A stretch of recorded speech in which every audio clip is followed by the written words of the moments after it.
I'm going to give you 10 rules for profitable self-discipline. These are rules of my own making. They're very homely, some of them, but they'll be very helpful. And number one is keep cool when other people get hot. I know you can agree with that one, but I'm not so sure that you'll always live up to it. We're inclined, all of us, to get hot when the other fellow gets hot. Say angry things when the other fellow starts saying angry things.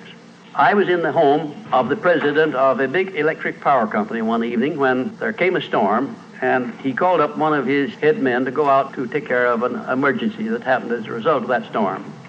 It was on Sunday evening.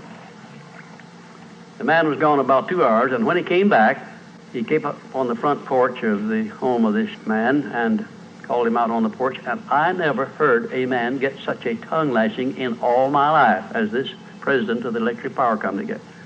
He says, you blankety blank blank, you think because you're the president of the company, blankety blank blank, and I'm just as good as you are, blankety blank blank. Oh, it was terrific. I only heard one side of the conversation because there was only one side of it. One man was doing all the talking, and one man was doing all the listening. And after this had been going on for fully 3 minutes, the other man ran out of wind and had nothing more to say. He was mad, you see, because they'd called him out on this stormy night. I heard the president close the door, and he came back, and he just smiled and said, why, the man was a little bit hot, wasn't he? That's all he said. A little bit hot, wasn't he?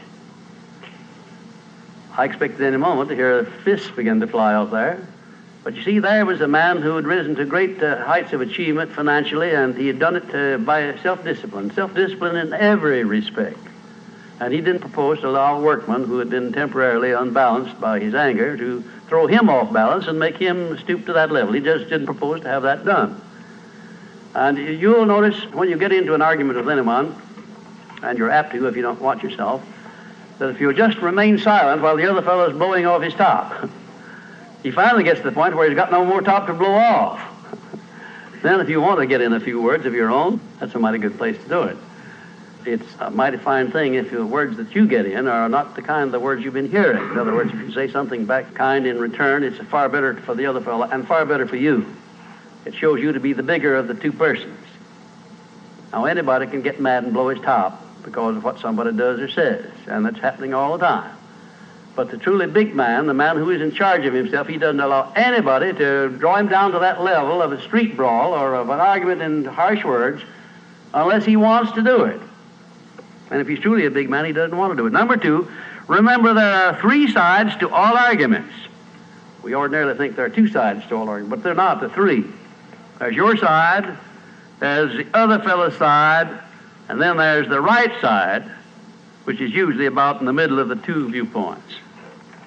Remember that when you get into an argument with the other fellow. Don't assume that he's always at fault. Maybe you're partly at fault too. Maybe neither one is totally at fault. The chances are, in all of the arguments I've ever heard, both parties were partly to blame in one way or another. I have never yet heard an argument where one party entirely was to blame, although I suspect there are such arguments at times. Number 3, never give directives to a subordinate when you're angry. If the matter is urgent, then cool off quickly. Number 4, treat all people as nearly as possible as if they were rich relatives from whom you expected to be remembered in their will. Now that's a good one. That's a honey. That is a honey. If you just do that, treat all people as if they were rich relatives from whom you expected to inherit something at their death. And you can do that. You know, if you had a rich relative that had $1 million he was going to leave to you, or you suspected he was going to, it wouldn't make very much difference what he said or did. He would never throw you off balance. You'd never talk back to him, would you? Of course you wouldn't. You'd be quite silly if you did. Keeping quiet for $1 million seems to me to be a very easy price to pay. Number 5, look for the seed of an equivalent benefit in every unpleasant circumstance with which you meet, no matter what the unpleasant circumstance is. Make it a point to discipline yourself so that you look for that seed of an equivalent benefit, and you start looking in connection with the circumstance. Don't wait a week or two till you've all worked yourself up about it. Start right in where you stand. It'll lessen the blow. It'll lessen the hurt of the wound, whatever it happens to be, if you start looking for that seed of an equivalent benefit. And number 6, learn the almost forgotten art of asking questions and then listening to the answers instead of getting the other fellow told off.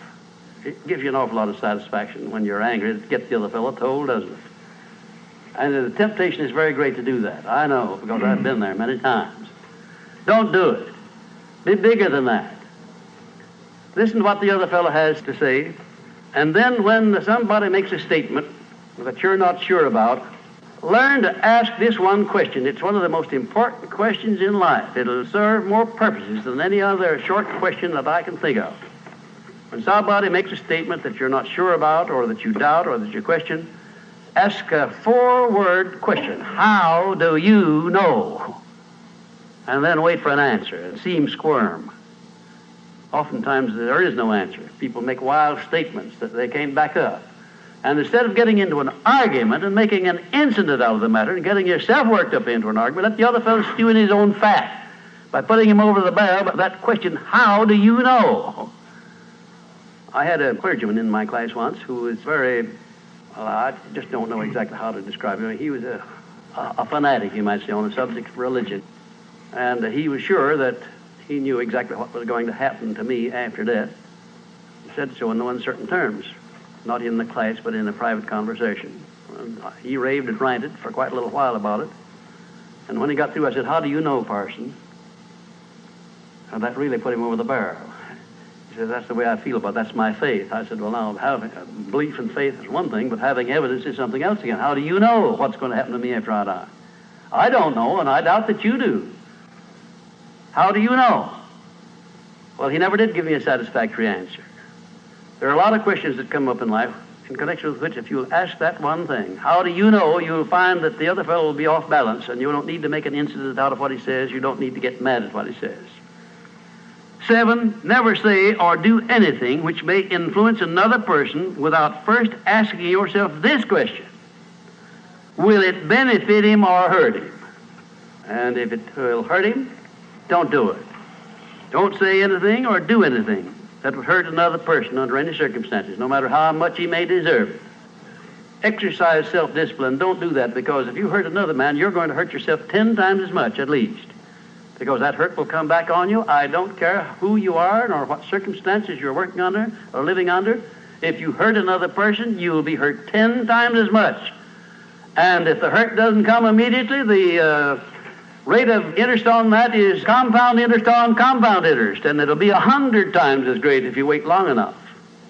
Because everything that you do to or for another person, you do to or for yourself. There is no escape from that. That's just as much a law as the law of gravitation, which everyone understands. You know that if you stepped over the top of this building, no matter what your mind was or what your belief happened to be, if you stepped over the top of this building and violated the law of gravitation, that you'd hit the ground and you'd die in a very few seconds. And this law, which brings you back that which you send out, is just as inevitable, just as inexorable as the law of gravitation or any other of nature's laws. Number 8, learn the difference between friendly analysis and unfriendly criticism. Then decide which you wish to live by in your relations with others. Now, friendly analysis is one thing and is welcomed by most sensible people. I don't object to friendly analysis of anything that I do, even though it's very unfavorable. If it's friendly analysis, I like it, because I can improve by it. But if it's unfriendly criticism, very obviously unfriendly criticism, and not analysis, well, then I resent it. I wouldn't be human if I didn't. How can I tell whether it's friendly analysis or unfriendly criticism? How would you go about telling? There are a lot of ways you can tell. You can tell by your relationship to the person who's making it, whether it's friendly or unfriendly to begin with. If it's an enemy, obviously I discount it right off the bat, because you almost know it's going to be unfriendly criticism. I can tell also by the tone of voice in which he does it, by the manner in which he does it. Because a man who engages in unfriendly criticism generally uses a few epithets along with it that clearly indicates that he's biased. If you have self-discipline, you're not going to be influenced by that kind of a person. And number 9, remember that a good leader in any calling is one who can take orders as cheerfully as he gives them. And number 10, last but not least, remember that tolerance in human relations is just as important as tolerance in the operation of mechanics.